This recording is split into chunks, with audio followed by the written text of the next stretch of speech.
Мөлдір Мұқанованың сұхбатынан кейін Тұрсынбек Қабатов пікір білдірді. Әзілкеш Тұрсынбек Қабатов бұрынғы жұбайы Мөлдір Мұқанованың сұхбатынан кейін отбасына қатысты кейбір жайттарға түсінік берді. Ардақты ағайын, мен балаларымды ешқашан блокқа қойған емеспін және балалармен біргемін, жақсы көремін. Осы күнге дейін балаларым үшін еңбек еттім, әлі де еңбек етемін деп жазылған стористе. Желідегілер екі лагерге бөлінгені әбден анық көруге болады. Бірі Тұрсынбектің концерттеріне бармаңдар деп зар айқайлап жатса, екіншілері отбасы мен сахнаны шатастырмаңдар деп мұңдарын ақтарды. Ал үшіншілері болса Мөлдірдің 14 жыл бойы неге шыдап жүргенін түсінбей қойды. Еске сала кетейік, бұған дейін Мөлдір Мұқанова жеке өмірі туралы журналист Жанар Байсемізге сұхбат берді. Сұхбатта ол Тұрсынбек Қабатовпен ажырасқанын растаған еді. Иә, некеміз бұзылды. Мен отбасымда болып жатқан жағдайды сыртқа шығармайтын адаммын. Жақындарыма да тіс жармайтынмын. Бұлай шығып айтам деп те ойламағанмын. Бірақ халық арасында үлкен шу болып кетті. Тұрсынбек ер азамат ретінде ел алдына шығып, осы жағдайды түсіндіретін адам еді. Кесірі бала шағама тиіп жатыр. Неше жыл отасқан жұбайыма ауыр сөйлеп жатырсыздар. Мөлдірге тиіспеңіздерші деген бір ауыз сөз күттім.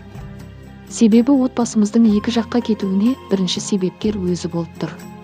Біздің заңды некеміз бұзылды. Өкінішке қарай, екеуміз екі жаққа кеттік, деді Мұқанова. Белгілі продюсер жанұясын барынша сақтап қалуға тырысқанын айтты.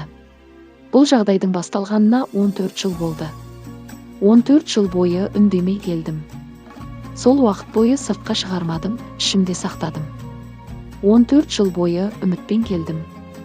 5 балам жылағанша бір өзім жылайыншы деп ойладым. Толыққанды отбасы болайықшы деген оймен жүрдім. Бірақ үндемей жүрмедім, тырыстым. Сөйлесейікші десем, үйден қашып кететін. Кейін сөйлесуге шақырсам, үйден бір айға кетіп қалатын болды.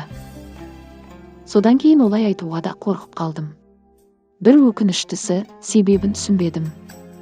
Оны таба да алмадым. Мен мінсіз емеспін.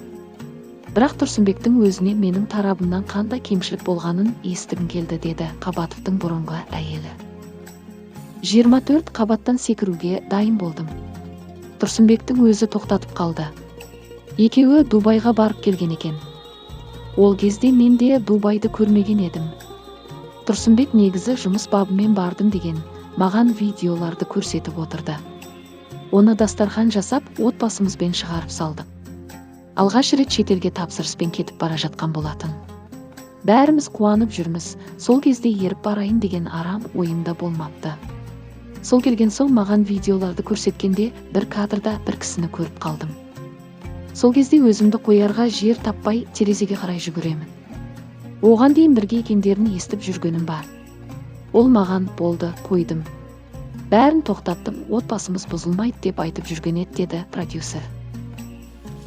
Ашық түрде айтпай, өзім бөлек қонақ үйде бөлме алып жалғызым жаттым деп айтады, болды. Шығармашылықпен айналыстым, оңаша болуым керек деген сияқты, иә? Басында кешірім сұрайды, амалын табатын. Кешірім сұрайды ғой, енді кешіресің ғой, себебі мен оны сағынып тұрам. Үйге кіріп келсе екен деп аңсап кеттім, аңсап шіркін-ай, енді бір алыстан қатты аңсап сағынған адам болады ғой. Сол сияқты телефон үзілген кейде айтам ғой, Тұрсынбекте мен қатты жана жүреккемді, қатты сені жақсы көретінімді, сен үшін қатты уайымдайтынымды біле тұра, неге сен жоқ болып кете саласың? Ең құрбанда бір SMS жазшы, бетім айта алмасаң да, мен бір апта болмайым, уайымдама деген жазшы. Мен қазір жүрегім сыздап бастады. Мен қазір жүрегімнің дәрілерімен жүрмін. Енді ол жүйкеге әсер етеді, үйдің ішіндегі мінезге әсер етеді, бала шағаңға деген қарым-қатынас өзгертеді. Қанша дегенмен ішің қанжылап тұрғанда, сен шынайы бола алмайсың ғой. Енді өз-өзімді ұстадым, ашуымды балалардан қайтардым деп те айтпаймын. Барлығын сабырмен, үлкен адам біз Тұрсынбек бір нәрсеге көңіл толмай жүрсе айтшы. Қабағым түйдім ба, айғай шу көтердім ба, туыс туғанды жинап алып, мінекей ұлдарыңыз осылай жасап жатыр, немесе өз туыстарын жинап, күйеу балаларың осындай мені ренжітіп жатыр, бір амал жасаңдар. Жаңағы болады ғой неше түрлі әулетпен жиналып шешіп жататын, ондай да болмаған. Ешкім мазасын алмадым, шу көтерген жоқпын. Барлығы айналып келгенде сол Тұрсынбек мырзаның абыройы үшін ғана. 5 баламның әкесі, бүкіл дүйім жұртқа жайып салатын жағдайларда, әңгімелерде көп, бірақ мен барлығын қазір ашып айта алмаймын. Тек бірақ ақпаратты ашық айта аламын. Көптің көкейінде жүрген үлкен сұраққа жауап. Біз Тұрсынбек мырза екеуміз екі жаққа кеттік. Өкінішке қарай сондай жағдай болды. Бір күні SMS келді Тұрсынбектен. Сонымен не істейміз, ажырасамыз ба деп. Кейде ойлаймын, қандай да бір үлкен сұраққа тап болған уақытта, енді осы уақытқа дейін әлеуметтік желі шулаған сәттер болды. Тұрсынбек осы біздің жағдайға байланысты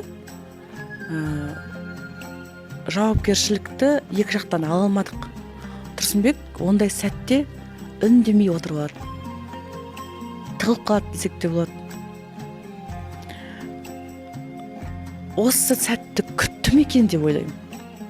Сіз бірінші айтсын деп. Мөлдір бірінші әрекет етсін, Мөлдір бірінші арыз жазсын, заңды түрде ажырасуымызға алғашқы қадамды Мөлдір жасасын деген ойда болған сияқты. Себебі мен Тұрсынбекті өзімнің 5 саусағымдай білем. Біреу сұрақ қойса, мен емес, мен тарапынан емес, Мөлдір өзі жазды, өзінің ниеті, тілегі осындай болды, мен оған не істеймін деген сияқты жауап қайтарады. Сөйтіп сіз бірінші жаздыңыз ба? Бірінші жазуға тура келді. Себебі мен білмей кеттім, мен күйеуім бар адаммын ба, күйеуім жоқ адаммын ба. Не түсіндірмейді, не айтпайды, ешқандай жауап жоқ. Үндемей құтылады. Үнсіздік. Жаңа айтып отырмын ғой, үйде сөйлесейікші, аузынан бір сөз шығаршы. Мен сенің досың болайын. Мен сенің әйел ретінде қарама. Біз қандай да бір шаруаны дос ретінде осы уақытқа шешіп келдік қой. Осы сәтте менің тағдырыма, отбасымыздың екеуміздің ғана тағдырымыз емес, балаларымыздың тағдырына үлкен кері әсерін тигізетін дүние ғой. Мүмкін дер кезінде қазір бір түтініміздің түзу шығуына бір әрекет етеміз, ары қарай жалғасуына, берекені қайтаруға. Бұзбайықшы отбасын, сақтап қалайықшы. Оның тарапынан осындай әрекеттер болған жоқ, отбасын бұзбауға қатысты. Дәл осы әңгімені Тұрсынбек бұрын өзі айтқан болатын негізі.